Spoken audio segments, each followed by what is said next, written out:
السلام عليكم ورحمة الله تعالى وبركاته. إن شاء الله هنكمل اليوم في المحاضرة الثانية في مادة الكريتيكال كير نيرسينج، العناية أو الرعاية الحثيثة، وهنكمل في شابتر الميكانيكال فنتيليتور أو بيقولوا عنه الفنتيليشن.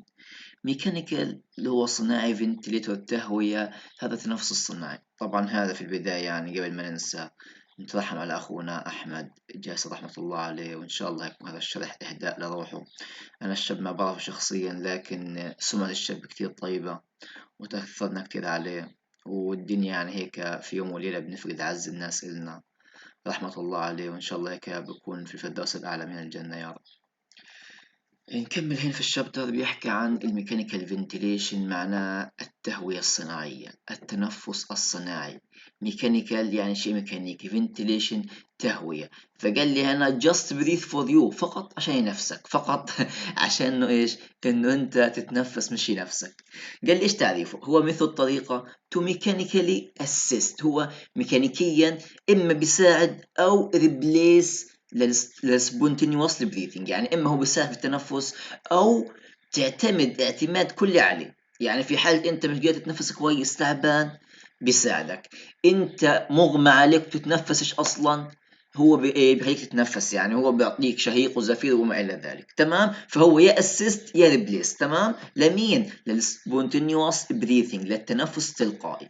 متى؟ وقتش هو بيساعدك او بيتنفس عنك؟ when patient cannot do so on their own، لما المريض بيقدرش يتنفس لحاله. تمام. A ventilator is a life support device، هي آلة بتدعم الحياة. System of essential elements يعني جهاز من عناصر أساسية. Designed to يعني تم تصميمه to augment ليعزز، أو نفس الكلمة assist ليساعد، or totally support نفس الكلمة. فوق قلنا هنا assist و replace، هنا قلنا إيش؟ هي إما augment إنه يساعد or totally support إنه replace، نفس الكلام. تمام؟ يعني سوي لك في الامتحان assist or replace، أو قال لك augment or totally support، بيساعد أو بيدعم بشكل كامل الكارديو ريسبيراتوري فانكشن. ليش؟ إيش دخل الكارديو بالتنفس؟ لأنه النفس بدخل لللنج. طب مين بده ينقله في الجسم؟ اللي هو الدم والقلب، فهذا له علاقة في القلب ومين؟ والتنفس. قال لي بين قوسين الفنتيليشن هي معنى كلمة فنتيليشن تهوية، يعني دخول وخروج الهواء للجسم. اوكسجينيشن مسؤول عن الاكسجين، دخول الاكسجين للجسم. لكن CO2 اكسكريشن، اخراج السي او 2. فطبعا يعني الجهاز هذا مسؤول عن التهوية بنوعيها الاثنين، اللي هو دخول الاكسجين وخروج السي او 2، دخول الاكسجين وخروج السي او 2.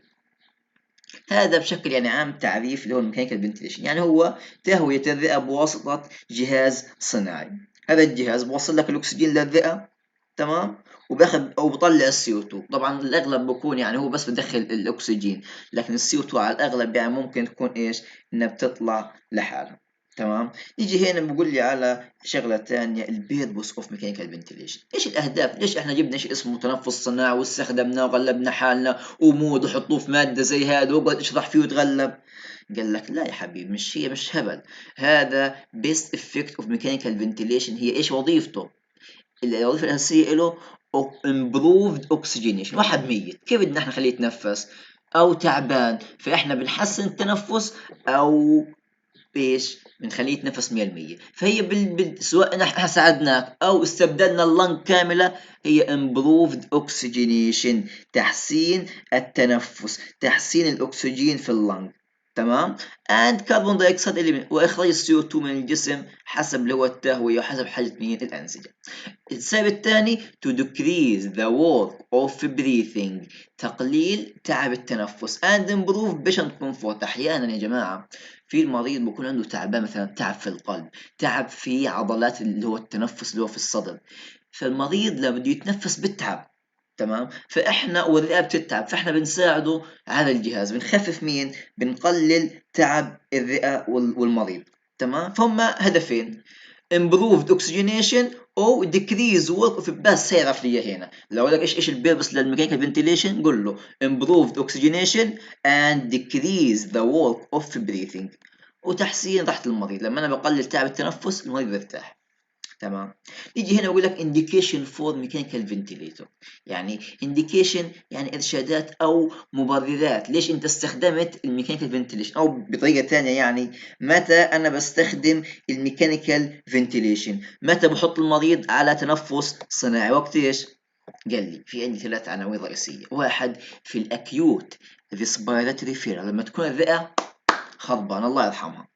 اتنين قال لك في الابنورماليتي بالمونري جاز اكستشينج، يعني لما تبادل الغازات في اللنج بين الاكسجين والسي او 2 في مشكله. ثلاثه كاردياك انسفشنس، مشكله في القلب. يعني طلع علي يا مشكله في اللنج نفسها، او مشكله في الوصلات تاعون اللنج اللي بيصير فيهم تبادل الاكسجين والسي او 2، او مشكله في جهاز التوصيل اللي هو القلب. يعني يا داخل اللنج البروبلم، يا البروبلم هذه هتكون في التوصيل او في الاكستشينج بين الغازات، او بتكون في القلب نفسه مش قادر يضخ دم ولا يوصل اكسجين 100%. هذه عناوين رئيسيه مهمه جدا، لكن نيجي نتفرج على كل واحده. قال لي في حالات الاكيوت ريسبيراتوري فيلر، يعني فشل اللنج بالكامل، زي ايش عندك؟ زي هنا ميكانيكال فيلر، في عندك ميكانيكال فيلر. طلع علي اللنج فشل بالكامل، اما بيكون ميكانيكال او ماسكوسكيليتال او انفكشنز. كيف ميكانيكال؟ يعني فشل ميكانيكي، زي مثلا اللي هو الحركه، النيورو ماسكولار ديزيز، مشكله في الاعصاب. مش احنا قلنا بنتنفس عن طريق الاعصاب، بوصل اشاره للمخ انه انا عندي سي او 2 عالي، بوصل اشاره للاعصاب اللي هو الجهاز التنفسي، انزل يا ديافرام وتوسع يا شيست، صح؟ بقل الضغط داخل اللي هو الصدر، بدخل اللي هو الهواء. فقال لك بكون النيورو ماسكولار ديزيز زي المايسينيا جريفز الوهن العضلي، او جوليان بيرير سندروم، بوليمايلايتس. هذه اشياء كلها ايش بوليمايلايتس؟ اللي هو failure of the normal respiratory neuromuscular. كلام عام. انا بالنسبه لي عناوين اهم شيء. اثنين قال لك في عندك مثال على الماسكوسكيليتال ابنورمال، مشكله في العضلات تاعت الصدر، زي تشيست وول تروم، اكل له بوكسين في صدره وتكسر اللي هو الريبس عنده، مش قادر يتنفس. لو كل نفسه بده يتنفس المريض يصير عنده وجع. ثلاثه في عندك infectious disease زي النيومونيا او تيوبركلوزس. فلو قال لك في الاكيوت ريسبيراتوري فيلر، اللي هي تكون يا ميكانيكال يا ماسكوسكيليتال او انفكشن. ميكانيكال اللي هو زي مين؟ زي مايسينيا جريفز او النيورو ماسكولار ديزيز. ها الميكانيكال له بالاعصاب والحركه، لكن الماسكوسكيليتال عضلات، اكل له بوكسين، اكل له حاجه في الشيست. اما انفكشن زي النيومونيا. خلصنا الاكيوت ريسبيراتوري فيلر. الثانيه abnormality of the pulmonary gas exchange، في عندك ايش؟ في عندك مشكله في الجاز اكستشينج، زي مين؟ obstructive lung disease، انسداد في اي مرض عمل انسداد في ممرات الهواء، زي الازمه، ضيق في البرونكاي، كرونيك برونكايتس، انفيزيما. تمام. زي او قال لك حالات زي بالمونري ايديما، اتيلاكتسز، بالمونري فايبروسز. هذه كلها حالات تمام لما يكون عندك ميه في الدم، ازمه، هذا كله بعيق الجاز اكستشينج. كله تمام. ريسيف جنرال انستيزيا، لما اتخذ جنرال انستيزيا هي يعني يمكن انا هذه اكثر حاله بستخدموا فيها الميكانيكال فنتيليشن في ايش؟ في التخدير الكلي في العمليات. مريض ميت فيش تنفس، بنفسه على جهاز التنفس الصناعي، فهذا في الجنرال انستيزيا احنا وقفنا كل حاجه، بطل يوصل اعصاب لللنج، بطل تتحرك اللنج، فاحنا بندخل لها اكسجين، بننفخ فيها وبنشفط لنا شفط مين؟ اللي هو السي او 2، او بيطلع لحاله يعني. تمام. ففي الانستيزيا ايضا من ضمن اللي هو مشكله في الجاز اكسشينج. طيب اللي هو في الانستيزيا كمان بيوقع في عنده مشاكل تانية، الفنتليتري سبورت حتى يعود المريض للوعي. كلام عام. نيجي للمشكلة الثالثة اللي هي كاردياك ايش؟ كاردياك انسفشنس، مشكلة في القلب. تمام. الهارت not ability، مش قادر to pump the blood supply for organ vital، مش قادر القلب يضخ دم الى الاعضاء. قال some cardiac disease تمام بتقلل اللي هو التنفس، زي الكارديوجينيك شوك، كونجستيف هارت فيلر. هذا كله بيعتمد على مين؟ على التنفس ومساهمة القلب في التنفس. هذه مشكلة. not every person not every patient who intubated has primary pulmonary pathogens، يعني مش كل مريض على الفنتيليشن لازم يكون عنده مشكلة في اللنج، لا، ممكن المرضى تاعون الكارديوجينيك شوك عنده صدمة في القلب نحط على مكان الفنتيليشن، اللي عنده كونجستيف هارت فيلر، لانه هذا كله بيعتمد على مين؟ على جهاز التنفس، الكارديوفاسكولار كولابس ممكن يصير فيها. Therefore بالتالي supporting the patient with mechanical ventilation can reduce the demand of the heart. لما انا احط المريض على mechanical ventilation بقلل تعب القلب، تمام، و allowing it to recover، ممكن القلب يرتاح ويشفى. فعندي أنا 3 حالات عامة باستخدم فيهم الميكانيكال فنتيليشن اللي هم إما acute pulmonary failure أو respiratory failure اللنج هذه، أو المشكلة في الجاز اكسشينج، أو في الكاردياك insufficiency. تمام؟ طيب نيجي هنا بقول لك على الكرايتيريا فور ان situation for اللي هو ventilatory support. ايش الكرايتيريا اللي عندنا هنا او الشغلات؟ يعني ممكن نقول ان هي شغلات عامة اللي هنتوصف عليها قدام انا بشكل يمكن افضل. في عندنا ايش اسمه باراميتر. باراميتر يعني قياسات. تمام. ventilation indicated اللي هي يعني إرشادات للفنتيليشن للتهوية. في عندك النورمال رينج لكل واحد يعني أشياء عامة. نيجي على respiratory rate معروف هذا اللي هو بريث بير مينت لكن نفس الدقيقة. تمام. بقول لك كان النورمال رينج له من 10 ل 20. من 10 إلى أكم؟ إلى 20. فقال لك كان إنه يكون أقل من 35. التايدال فوليوم اللي هو اكمل لي لكل كيلو في الجسم، اكمل لي احنا المريض بنحط له كل كيلو في الجسم على وزنه. يقول لك الطبيعي من 5 ل7. من 5 ل7 يفضل يكون دائما اكبر من 5. تمام، اكبر من 5. 5 ملي لكل كيلو. تمام، هو معروف عندنا بيستخدموه غالبا 500 ملي بيحطوه للمريض وخلاص. هذا الفوليوم. فايتا كاباسيتي ايضا ملي لكل كيلو جرام. هذه يعني النورمال رينج لها 10 ل 15. من 10 ل 15. يفضل يعني تكون أكبر من 10 مرتين في الدقيقة، يعني 2 تايم تايدل. يعني شيء عام، ما هو من 10 ل 15 سنة بيخلوه عام يعني مش كتير. هناخدوه يعني لقدام بشكل أوضح وأسهل من هيك. في عندك ال ABG، عارفين هذا الكلام خدتوه زهقتوا منه. ال BH من 7 وكذا هي النورمال رينج إلها. تمام، إنها تكون أقل من 7.25 أسيدوز إذا كانت. الأكسجين من 80 ل 100 إذا أقل من 60. ال CO2 هنا من 50 ل 45 إذا كان أكثر من 50. هذا قصده هنا الفنتيليشن انديكيتد. يعني متى أنا بحطه على الفنتيليشن؟ لما بلاقي الريسبيراتوري ريت عنده أكم؟ لما بلاقيه أكبر من 35. أكبر من 35 فبحط مكانك الفنتيليشن. أو لما بلاقي عنده التايدال فوليوم إيش؟ أقل من 5. هي كم طبيعي؟ من 5 ل7.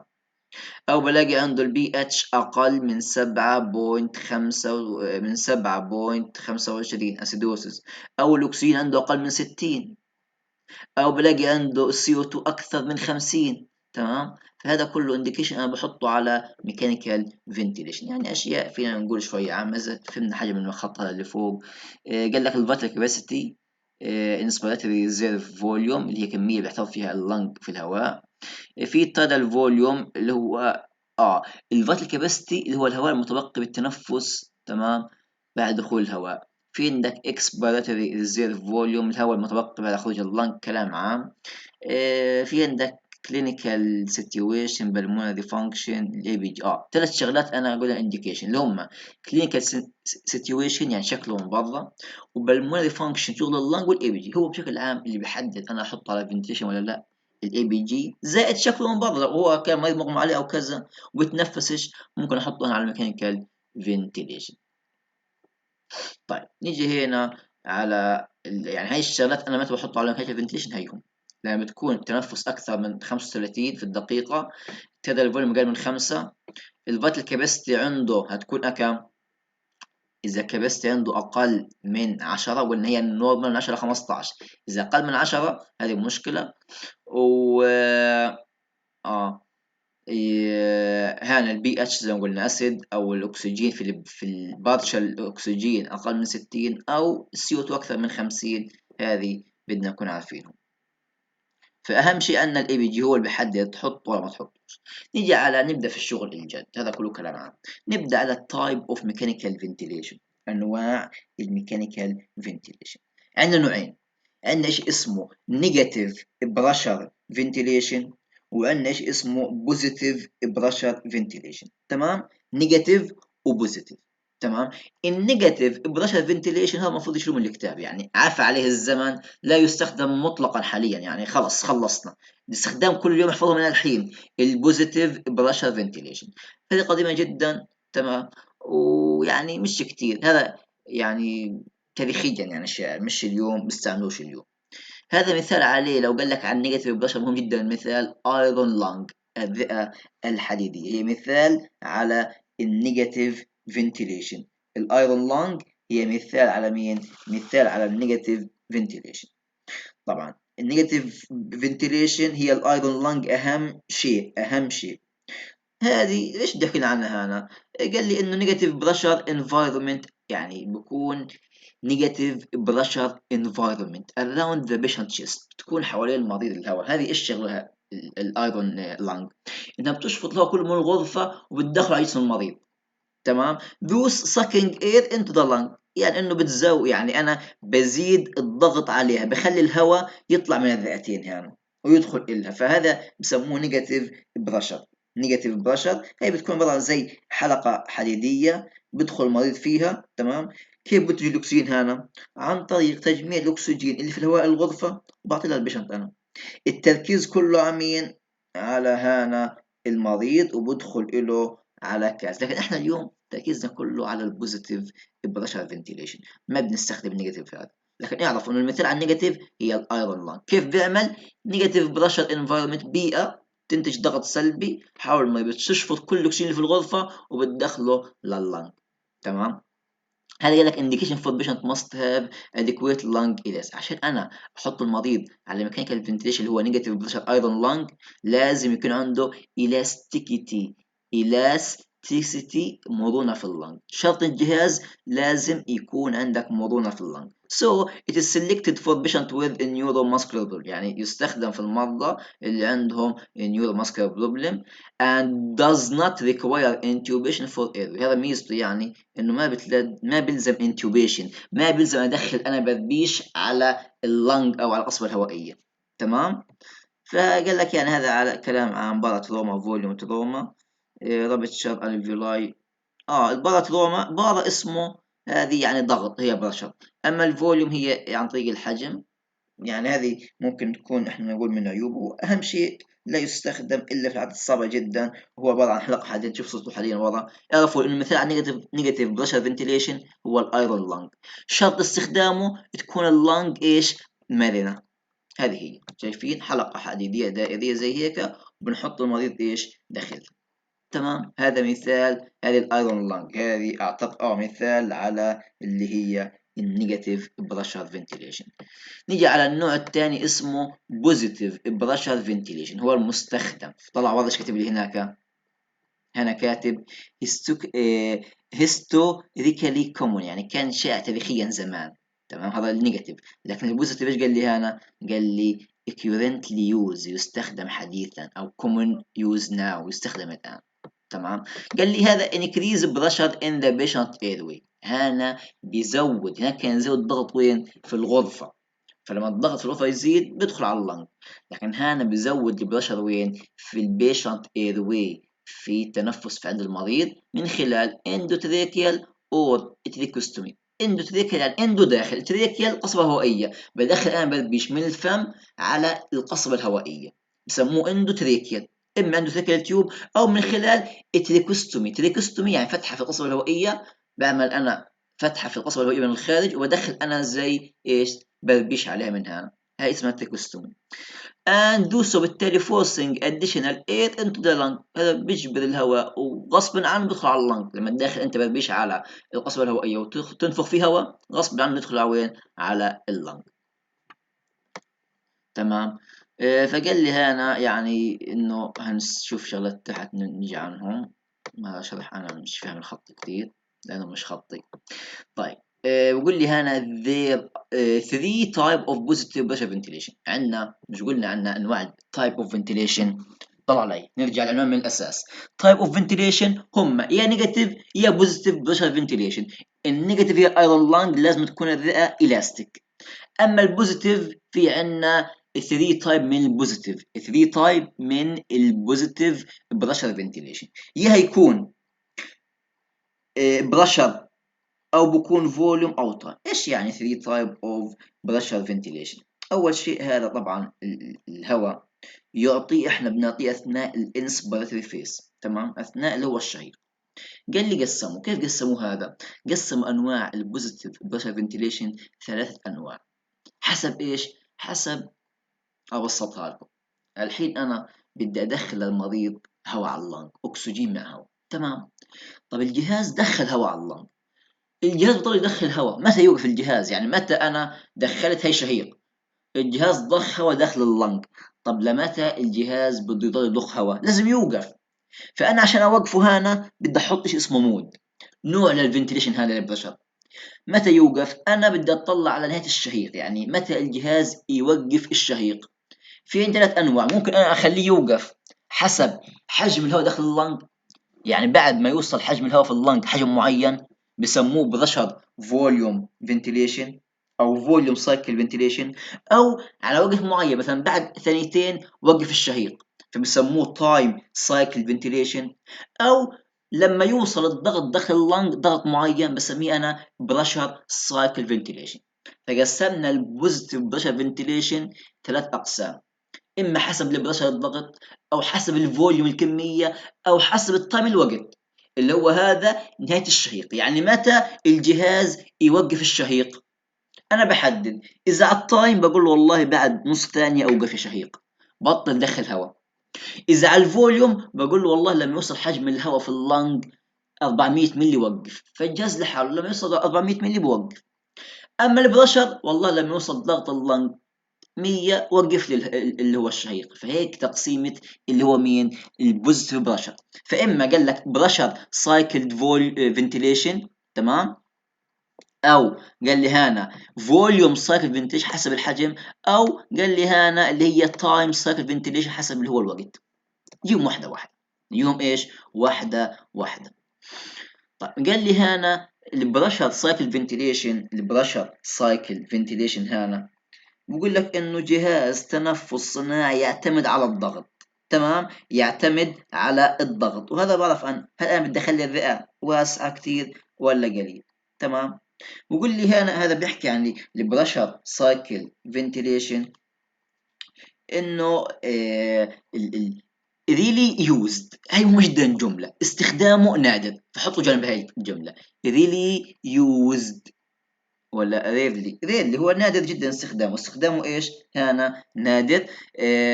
sometimes use post anesthesia، احيانا يستعمل post anesthesia بعد التخدير، مش اثناء. قال لك post anesthesia بعد التخدير، ربما فهم خاطئ إلها. for short period لفترة قصيرة and for respiratory therapy، يعني هذا ميزته او عيبه انه استخدامه نادر، يستخدم لفترات قصيرة. قال لي بوشز او بوشز يعني هي فورس يجبر اير الهواء انتو لانج، بيجبر الهواء يدخل لللانج انتل حتى البري تايدال اند اير واي بريشر از ريش. ايش يعني بري؟ يعني مسبق. determined مبرمج، يعني ايروي هواء، برشر ضغط، يعني بيجبر الهواء يدخل لللنج انتل حتى يصل الهواء داخل اللنج، او يصل ضغط الهواء داخل اللنج للضغط اللي انا حطيته، يعني بيضل يجبر الهواء يدخل لللنج انتل حتى البري ديترميند اير واي بريشر اللي هو الضغط اللي انا حددته انه لما يوصل ضغط الهواء داخل اللنج 500 از ريتش. لما يوصل هي قال لك انا من 25 35، لما يوصل ضغط اللنج 25 او 30 انا اللي محدده قبل، تمام، بيوقف مين؟ اللي هو الشهيق. قال لي although بالتالي pressure is constant، الضغط ثابت with this mode بهاي المود. فانا الضغط انا بحدده بقول له خلص 27 27 الضغط، تمام، فهو constant ثابت. volume is not، لكن الفوليوم الحجم مش ثابت. لما انا بثبت اللي هو الضغط، الحجم بيكون مش ثابت، تمام. فالبريشر كونستانت لكن الفوليوم في هذا الجهاز البريشر بيكون is not. volume will change with the change in resistance or compliance، بتغير حجم اللي هو الهواء حسب مقاومة اللنج. يعني يمكن تلاقي اللنج قوام دخول الهواء الضغط زاد لكن فيش حجم هواء كتير، او قل مقاومتها فالضغط كبر. انتوا عارفين انه في علاقة عكسية بين الضغط، بين الحجم والضغط، كل ما الحجم زاد كل ما الضغط قل، علاقة عكسية. فقال لك ممكن انت لما تزيد مقاومة اللنج يقل الحجم والضغط يزيد، اما لما تقل مقاومة اللنج الحجم يزيد والضغط يقل، فحسب يعني. فقال لي في جهاز البريشر سايكل فنتيليشن انه البريشر كونستانت لكن الفوليوم نوت. بتغير الفوليوم حسب مين؟ حسب مقاومة اللنج. قال لي exhaled tidal volume is the variable to monitor closely. يعني exhaled اللي هو الوضع المريض لازم انا اراقبه لانه ايش؟ variable متغير. هذا مهم جدا. فبالمختصر انا البرشر سايكل فوليوم هو استخدامه نادر، بيضل يجبر الهواء يدخل لللنج حتى توصل داخل اللنج ضغط اللي انا محدده مسبقا. البريشر كونستانت لكن الفوليوم نوت كونستانت. تمام. التايل فوليوم از ايش؟ variable to monitor closely، متغير لانك انت لازم تقيسه بشكل هي close monitor of tidal volume. ضلك مراقب التايدال فوليوم، ضلك مراقب التايدال فوليوم. قال لك انا كونستانت بريشر وفيرابل فوليوم. تمام. الكونستانت بريشر والفيرابل فوليوم بيستخدموه للريكفري احيانا. تمام. قليل الاستخدام بالعنايه. بحافظ انا فقط انه ما يصيرش عند المريض برشر وعدم الحصول على الباراتروما، يعني ما يصيرش عنده باراتروما زياده الضغط داخل اللنج. فانا اهم شيء اعرف هنا انه البرشر كونستانت لكن الفوليوم ان كونستانت. فعشان هيك انا بما انه الفوليوم مش ثابت فهيتغير عند التدل فوليوم. لانه التدل ايش يعني التدل فوليوم؟ كميه الهواء اللي داخل فيه على اللنج، هذا هو يسموه تدل فوليوم. كميه الهواء في الشهيق والزفير الواحد، هذا التدل فوليوم. فقال لك هو variable to monitor closely، لازم اقيسه واعمل له مراقبه بشكل مستمر المتغير. هذا هو البرشر سايكل فنتيليشن. نيجي على النوع الثاني فوليوم سايكل فنتيليشن. فوليوم سايكل فنتيليشن هذا تودي اليوم انه الفوليوم سايكل فنتيليشن the most commonly، يعني البرشر نادر، اما الفوليوم هذا كومون شائع اليوم، استخدامه بشكل كبير جدا ومهم. تمام. used among positive pressure ventilation، بستخدم بين البوزيتيف pressure ventilation. قال لي the volume of air delivered in each respiration، يعني بنسلم الكميه هذه. انا قلت له 500 ملي في النفس الواحد. قال لك هو بنسلم انا هاي الكميه مع كل شهيق، مع كل inspiration is present موجود is persist. تمام. بيرسيست مسبق regardless of pressure needed to deliver volume. يعني قال لك بغض النظر عن الضغط اللي انت محدده، انت حسب انا محدد قبل لك بدي 500 ملي، خلص جاز بعرف لما يوصل 500 ملي في اللنج يبطل يدخل شهيق. قال لي بيك انسبيريتوري بريشر، البيك بسموها بي اي بي، بيك ذروة الانسبيريتوري بريشر. بقول لي هنا must be monitored، لازم اراقبها انا، مهمة جدا هذا الكلام. in volume mode because it varies from breath to breath، تختلف. يا سلام، هذا عكس اللي قبله. قال لي بريشر limit set so as not to over expand the lung، ممنوع يزيد عن اللي قبل، يعني ممنوع يزيد عن 45. الضغط داخل اللنج ممنوع يزيد عن 45 عشان اضمن عدم حصول باراتروما، صدمة ضغط داخل اللنج. That the amount of pressure required to deliver the set volume depend حسب. لك كان عارف في شغلة انه الفوليوم كونستانت البريشر فيريبل. ركزوا، عيد. عندنا البريشر المود اللي بيعتمد على الضغط هناك معروف هو ضغط، يعني الضغط ثابت لكن الفوليوم متغير. لكن المود اللي بيعتمد على الفوليوم هو فوليوم، فطبيعي الفوليوم ثابت لكن البريشر ايش؟ متغير. هذا كلام فهم. كلام انا جهاز شغال حسب اللي هو الضغط، انا بعطيه ضغط معين بوقف عنده، فطبيعي الضغط ثابت لكن حجم الهواء اللي هو الفوليوم متغير. لكن انا جهاز انا بعطيه اوامر انه فوليوم انه عند 500 ملي اوقف، فطبيعي الفوليوم ثابت لكن الضغط ايش؟ متغير. كلام مهم جدا جدا جدا. تمام. does maintaining of، بدك هنا تحافظ على البريشر. هناك قلنا راقب مين؟ الفوليوم، لانه الفوليوم متغير هذا في البريشر، لكن في الفوليوم هنا قال لك راقب البريشر لانه البريشر متغير والفوليوم ثابت، فانا طبيعي اراقب المتغير. اذا المود شغال على بريشر راقب لي الفوليوم لانه الفوليوم متغير، اذا المود شغال على الفوليوم راقب لي البريشر لانه الفوليوم ثابت. تمام. مهم جدا. وطبعا البيك انسبيرت بريشر اللي هو الضغط على شيء في اللنج اللي هو 45 ضغط الهواء داخل اللنج. قال لك لازم مونيتور هناك تقيس الفوليوم. برشا ليميتنج طبعا ممنوع يزيد عن 45 عشان اضمن ما يصيرش معاه باراتروما. طبعا لما انت بدك تدخل هواء على اللنج بدخل بضغط، بدك ضغط معين عشان يدخل الهواء على وين؟ على اللنج وعلى الالفيولاي. قال لي كميه الضغط الهواء اللي بيدخل لللنج تعتمد على شغلتين: بيشنت لنج كومبلاينس كفاءة اللنج، وبيشنت فنتيليتور ريزيستنس فورس والقوة. يعني قال لك كان كفاءة اللنج انه elastic اوف ذا لنج، كلما كانت اللنج مرنة كل ما كان افضل. اثنين، قال لك البيشنت فنتيليتور ريزيستنس فاكتور اللي هو ايش؟ الكونفليكت او يعني بيشنت فنتيليتور ريزيستنت فاكتور، مقاومة المريض لهذا اللي هو الفنتيليتور. تمام. قال لي once بيست فوليوم، once بمجرد البيت ست المسبق فوليوم الكميه، بمجرد كميه الهواء اللي انت حددها مسبقا is delivered توصل لللنج للبيشنت the ventilator cycle of an exhalation occur passively. على طول بمجرد ما وصل لللنج 500 ملي خلاص ببطل يدخل الجهاز شهيق، فلحاله لا ارادي بس بيطلع الزفير. اذا الجهاز بدخل هواء لكن المريض لحاله بيطلعه. تمام. طيب constant total volume delivered regardless of compliance of the lung or chest airway، يعني احنا بنحط كمية هواء مسبقة بغض النظر عن الضغط اللي هو هيكون داخل اللنج ما دخلناش فيه، لكن انا بدي امنع انه الضغط ما يزيد عن 45 داخل اللنج. تمام. نيجي على الجهاز الثالث اللي هو ايش؟ حسب التايم، حسب الوقت، تايم سايكل فنتيليشن، حسب الوقت. بما انه قال لي تايم يعني التايم كونستانت، قال لي بريشر كونستانت، قال لي فوليوم، الفوليوم كونستانت، اللي بيغلط فيها بده طخ بين عينيه. قال لي التايم سايكل فنتيليشن تو تايدال فوليوم اند بريشر از فيرابل. بما انه قال لك كان تايم يعني هيكون الهواء متغير والبريشر متحسب. انا قلت له بعد نص ثانيه اوقف. الله اعلم كان 100 الهواء في اللنج، 500 كان الضغط 10 25 40 بعرفش انا. فهو قال لك هذا بيعتمد على التايم، فانا بحدد تايم ما بحدد لا فوليوم ولا بحدد بريشر، فطبيعي تلاقي التايم ثابت والفوليوم والبريشر متغيرين. فقال لك هذا الفوليوم والبريشر هو variable متغير according to patient and حسب المريض حسب الجهاز والكذا. مين اللي ثابت هنا؟ التايم، لكن متغير تايدال فوليوم بريشر. فهمتوا اللغز وين؟ اذا الجهاز شغال على بريشر طبيعي البريشر يعني انا حاطط الضغط قبل مسبقا فيكون ثابت يعني. تمام. تايم يعني انا حاطط له وقت ثابت.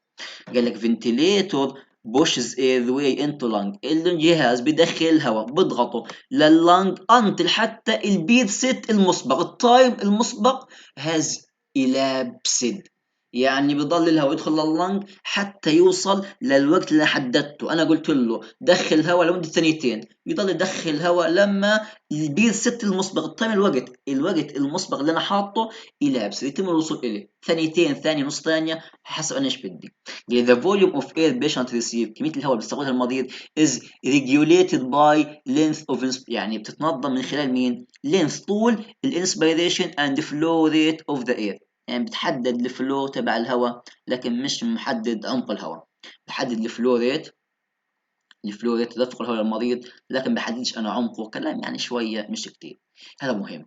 it is used commonly for infant. اعيد، البرشر استخدامه نادر، الفوليوم هو الكومن موست، هو الاستخدام اللي اليوم احنا بنستخدمه. طب لمين انا بستخدم التايم؟